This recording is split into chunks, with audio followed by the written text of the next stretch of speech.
Bulletin में खुशामदीद। सबसे पहले आपको बताएं कि deputy commissioner central Taha Salim ने गैर कानूनी तामीरात करने वालों को इबरत का निशान बनाने का फैसला कर लिया है। जिला वस्ती में गैर कानूनी तामीरात में मुलविस पाकिस्तान पीपल्स पार्टी के सिटी एरिया सदर आरिफ कुरैशी भतीजे समेत गिरफ्तार। इसी हवाले से मजीद तफसीलात जान लेते हैं ब्यूरो चीफ कराची मोहम्मद कामरान जहरी से। जी कामरान, आगाह कीजिएगा इस हवाले से।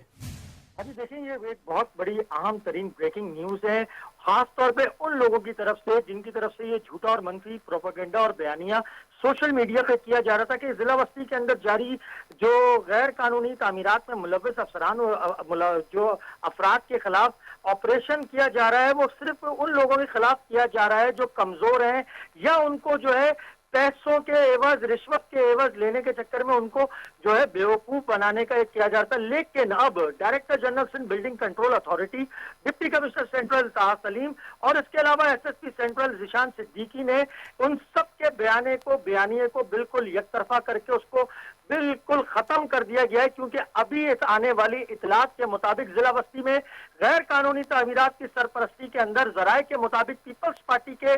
जो एक ताकतवर सिटी एरिया कहलाते हैं, सदर भी हैं आरिफ कुरैशी, उनके जराये बता रहे हैं भतीजे समेत 2 अफराद को गिरफ्तार कर लिया गया है, जिनका नाम जीशान कुरैशी और जुएब कुरैशी बताया जा रहा है। साथ साथ गिरफ्तार होने वालों में शाहिद और अमान का भी नाम बताया जा रहा है। रिजविया थाने के अंदर जो है 125/2025 के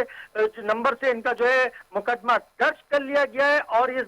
बात का बयानिया वाजे हो चुका है कि डिस्ट्रिक्ट सेंट्रल में होने वाली तमाम तर गैर कानूनी तामीरात के खिलाफ कार्रवाइयां अक्रॉस द बोर्ड की जा रही हैं। किसी भी किस्म का कोई भी प्रेशर बर्दाश्त नहीं किया जा रहा, चाहे डीसी सेंट्रल हो, चाहे डीजी एसपीसी हो या एसएसपी सेंट्रल हो, वो किसी भी किस्म की कार्रवाई के बीच में आने वाले अमल दखल करने वालों को कोई मरूने मिन्नत नहीं रख रहे, बल्कि अक्रॉस द बोर्ड अब मुकदमा दर्ज किए जा रहे हैं। वो किसी भी तंजीम के लोग हों, किसी भी एनजीओ के लोग हों, किसी भी सियासी वाबस्तगी के ताल्लुक रखने वाले हों, जो गैर कानूनी तामीरात में मुलविस पाया जाएगा, आज ये मैसेज दे दिया गया है इन दोनों के खिलाफ मुकदमा दर्ज करके कि अब किसी की भी बख्शिश नहीं है। जी, तफसीलात के लिए शुक्रिया मोहम्मद कामरान जहरी।